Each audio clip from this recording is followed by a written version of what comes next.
Hello and welcome to another Gemini Rogues video. This is a Mutsu. Mutsu. That's very Mutsu. Yeah. Mutsu. I pronounced that right. Yeah, whatever. Don't matter. Japanese battleship, Tier 5 premium ship. This goes 05. Well, the Mutsu is named after the Mutsu province in Japan and was built by the Yokosuka Naval Arsenal and were laid down in 1918 and actually launched on the 31st of May 1920. So we're moving on through the years now, like mid-war, interwar period, 1920. So when it was built, it didn't really have much to do. It just kind of used as kind of a flagship for the Japanese Navy. It took part in more political problems for the Japanese, where they come to an agreement with the United States and the United Kingdom, where they were just a bit of a power race going on, really, a bit of an arms race, and the Americans didn't really want this to carry on. It was getting out of hand, but the Japanese already laid down this Mutsu, and the Americans didn't want them to build it, so they decided to scrap another dreadnought instead, and they carried on building the Mutsu, and the Americans were happy with that. So it kind of nearly didn't happen at all as a ship, but it went ahead. And then it was just them interwar years. The Japanese just they were gearing up really for World War II without anybody really knowing. And they kept upgrading this ship constantly, adding little bits to it, improving its guns, improving its actual AA defences, something like that, improving the strength for its deck.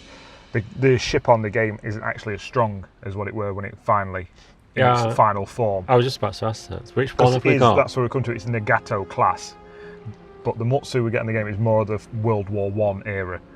Okay, so it's the forefather of the Nagato yeah, because class. the Nagato, this is a Nagato class, but the Nagato on the game has got a lot more armour to it. Yeah, a lot more armour. And but the Mutsu would have had not as much, but more than it has got now. History-wise, like I say, it just kind of potted about something. It kept going with training exercises and stuff like that, shipping ships, just like on the firing range, until the start of World War II. And then it was fully upgraded, like I said before, and it was put straight away in reserve for the Pearl Harbor attack as a backup if any was needed, the Mutsu. Yeah. Not required, as we know. There were no retaliation from the Americans straight away in that regard. Yeah. So it kind of came back to Japan, pulled in trouble again, went through some more repairs and upgrades and stuff like that, and then took part in the Battle of Midway. And I use that term loosely when I say it took part in the Battle of Midway. It was there, and that's about as much as the Mutsu did. Are we saying it was that Midway Island? Sorry. It was that Midway Island? Yeah, but it didn't. It was in the battle. It just didn't fire its guns. It was just there, but didn't actually do anything. How much distance encompassed the battle? I don't know, I weren't there. It was on the fringes. It was there, it was on the fringes. It also took in the Eastern Solomon Islands battle, where eventually it managed to fire its guns at an American airplane. It fired its guns 4 times, and they were the only times during the war that the Mutsu would ever fire its guns in anger. At an airplane? And and that's it. That's the only time it fired its guns, because unfortunately... 60-inch guns at an airplane? Well... Really? Yeah. Unfortunately for the Mutsu, that's when things went down. And in the 8th of June 1943, the Mutsu, while moored up in harbour, exploded. Ooh, go on then. Exploded. This is where it gets a little bit historical-wise. What the Japanese Navy at the time will have you believe, the investigation will have you believe, and what actually happened. Quite a few varying things. Okay. What we do know is they exploded from the 3rd turret.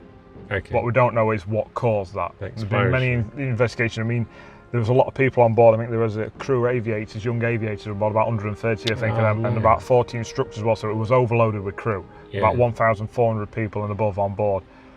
And when the explosion happened, it instantly ripped the ship in half.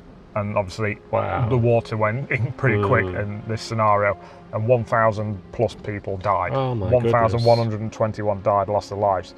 But as usual in that time, in that era, this was kept quiet. I'm not surprised. Even the wife of the commander of the ship didn't find out till the next following year that it died, and they just wanted to cover it up. They wanted the survivors, 300 plus of them, were scattered around the Pacific Islands and hid away as not to damage morale of the loss of a battleship in their own harbour. It was kept hush-hush. It's only after the war an investigation was launched straight away. To be fair, it was thought that it could have been allies sneaking in, sabotage and all that, somebody getting on board, but this was disregarded. No ally came forward and said, we destroyed that ship, which is a massive propaganda plus for them if they could do. And the same again, if they'd managed to slip some midget submarines in to do the job, it'd have been a massive propaganda plus for them, but nobody came forward, nobody said it was us, we did it. So it was put down to by the Japanese a disgruntled crewman who had been accused of theft and Wow. suicidally set the charges in the turret and exploded all the ammunition. He knew where to do it then. But there's something called the Type 3 shells they were using on that ship Yeah. had been found to be faulty before at a previous arsenal. They'd had trouble with it several years before. Yeah. And the Japanese removed all Type 3 ammunition from all ships in the Navy after Mutsu. that. So if I were a guessing man, I'd say it was just dodgy ammunition and arsenal stored, and it just exploded at the wrong time, at the wrong place for some people. No one to blame except No one to blame. the And obviously, there was no salvaging Japanese it. It snapped it themselves. straight in half. So, Yeah. but there is quite a bit of memorabilia. There's an actual Mutsu museum in Japan, and they've got various guns at places, and even bits of old and stuff like that still knocking Well, we're about. smashing some pictures on this Yeah. as we talk. And there is little bits of it still Yeah. down there where it sunk, as we speak. And Wow. they do a memorial on the 8th of June every year to commemorate all the people who lost their lives. It's a lot The of bow. people. Yeah, isn't it's it? unfortunate. Yeah, but Anyway, that is war. let's have a look at the Mutsu game premium ship. So survivability 68.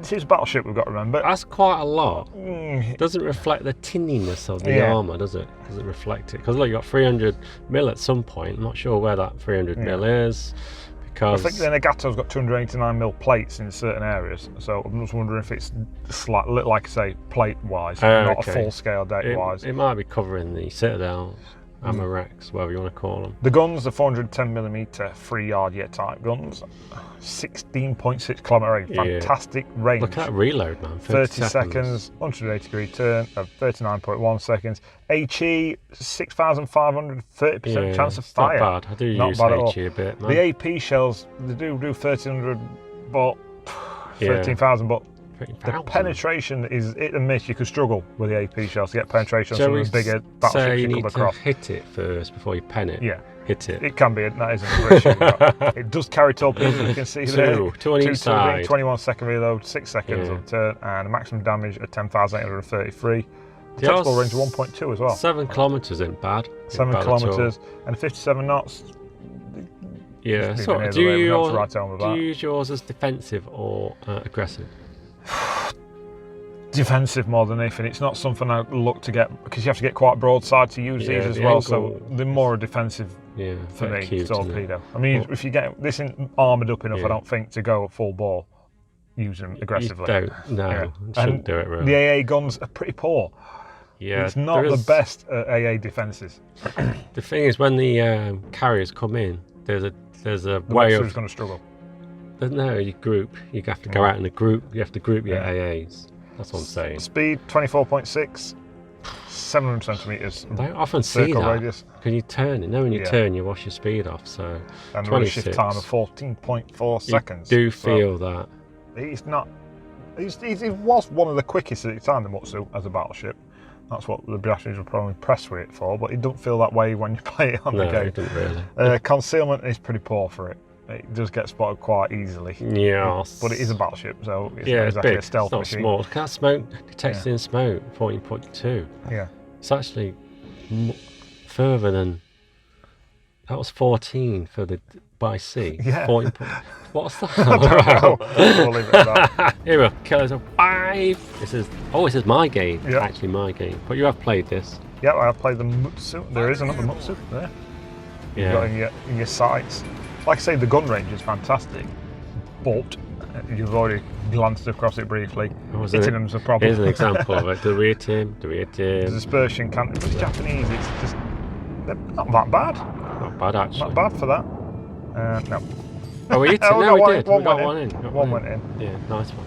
So what playstyle would you regard the Mutsu? What bracket would you put it in? You need a big map. Big You need maps. a big map. Yeah. You're on a small map, you end up reversing straight away because it's big Yeah, target. we've been there. Hey? We've been there. We've been there. Straight in reverse and spotted straight away. Especially in Yeah. Tier 6. I found the Mutsu struggle. What most battleships do when they get out battleships, if that makes sense, when you're lower tier battleship, when there's bigger boys knocking about. Yes, definitely. Oh, there you go. Torpedoes. As you can see, look, that They is are the quite- restrictiveness Yeah. of the angle. Which means you have got sometimes full broadside Yeah, it's full on get broadside. to get a torpedo away, Yeah. which I know it's got torpedo too as well, but to actually get them away. They're quite weak as well, to get damaged quite a lot randomly, the torpedo Oh, the tubes. tubes. Yeah, which is weird, but that's what happened. He went a long Wasted way, all didn't that, he? wasted all that time for it. There's torpedoes, yeah, wasted. Nuremberg, you need to...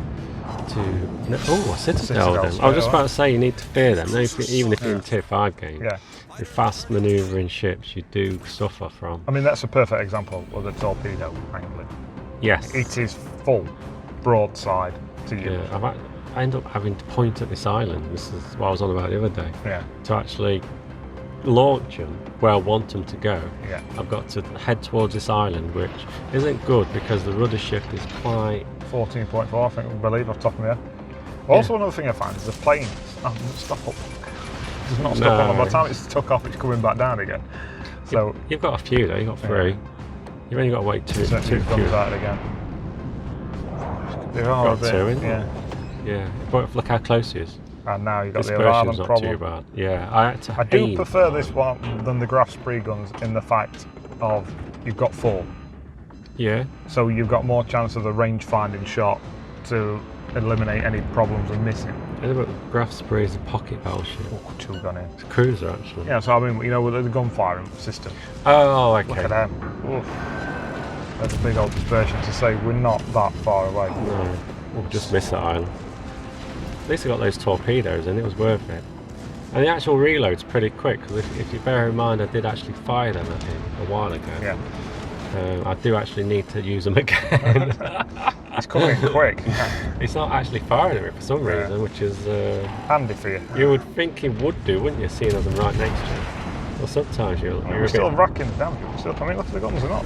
Yeah, no, the second. Nothing you can miss from this. This is more my style of thing is, I'm going to suck some torpedoes. Yeah, he's got some back into it. Yeah, he did. Free repair kits as well, we've got. Yeah, they come in useful. Yeah. I don't think I endanger any on this game. I think this game's like it's full of king ninjas. Because every time I try and kill someone, someone beats me to it. I didn't Speaking of Graf Spree, I didn't sink it. No. Oh, Graf Spree, yeah. Ship. Yeah, he's going. He's on it. We can see straight away we can use our range of guns, range of fire. Yeah, the concealment's not that good because it only just goes over your it's not great at all. It's spotted quite easily. I found that early on that concealment is not your friend in this game. You suffer from your reload as well. 30 seconds, but it's slow. It's about average actually for Tier 5 battleships. That's when I come to the next question. Yeah. Where does this stand amongst Tier 5 battleships? Well, you've got your New Mexico, you've got your Queen Elizabeth, and you've got your Colorado. I can't remember what the Japanese one's called. But even if you just mention them 3, you're at the bottom of the stack, as in damage, aiming, actually hitting I've been stuff. on the receiving end, to be fair. That's what I'm on about. It's hard to go toe to toe with a same tier battleship. I think in New Mexico kills this Graf Spree.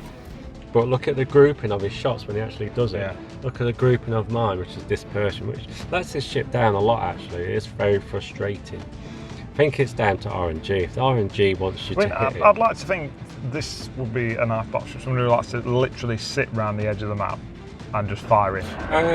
Like a sniper game. Yeah, who just likes to sit. It's not the best ship for it, we just mentioned with the dispersion, but for someone who can fire far, it's got that going for it. And we say it's not. I didn't kill him. Someone ninja. No, they managed to hit him though. Yeah, for a check. True. You kind of flirt around. Ooh. Colorado. I've gone broadside. Luckily I've got the hit points to take this hit, and he does actually smash me eventually. Once he discovers I'm right next to him, obviously. He's saying his guns are pointing away from him at this moment in time. Yes, but when I see Colorado or New Mexico and I'm in this thing, I do start sweating. Because the armour doesn't... If you're frontally on, well you should be, I shouldn't be sighting on it, it's stupid. But if you're frontally on, you can bounce a few off the cruisers, destroyers. Oh, he's opened up on you. Oh, look at that hole. Yeah. Look at that hole. That even, the second volley didn't really do much. You just got smashed with the first 2. Unfortunately, yeah. But now I'm turning towards him, so I start to bounce them. But then, oh look. Oh, see, one bounced off him. Bad, though, is it? You know, you're doing... Ninjas, man. So you've done 90,000 damage. See, I think on our side, New Mexico, when you see him ninja my last kill, You see how good his grouping of his shots are, but he is a bit closer than me. I think we are dissing the precision of the shots, but it's fact. Yeah. It's a Japanese trait for all battleships, unfortunately, and the arbor is quite weak at the back of all. If you want to destroy a Japanese battleship, aim for the back of it. You just pen it here dead easy. See it dead easy. But where would you put this in the fun factor scale, or 1 to 10, where 5 is neutral? For me, I'm not going to answer that question. I'm just going to put a point in there. Is in battleships, are they fun? Do you have as much fun in a battleship just to start with? Are battleships just fun to play as cruisers and destroyers? No. Depends who you are. It depends who you are. If you like fast-moving stuff, you are not a battleship player. Yeah. Are you a battleship player? Should we technically be rating this ship? Are we battleship players? We've already mentioned it briefly. As battleships go, this is down at the bottom as your fun factor when it comes to even tech tree ones. Yeah, definitely. It does make good credits though, and it has got a bit of history behind it as well. Yeah, definitely. So, I'm not dissing it totally. I would probably put it about 7 out of 10. Yeah, because purely due to the hitting of other targets and getting penned a lot and having tin armor and the reload and the dispersion and the camo rating.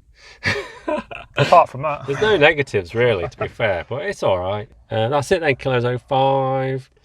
Later.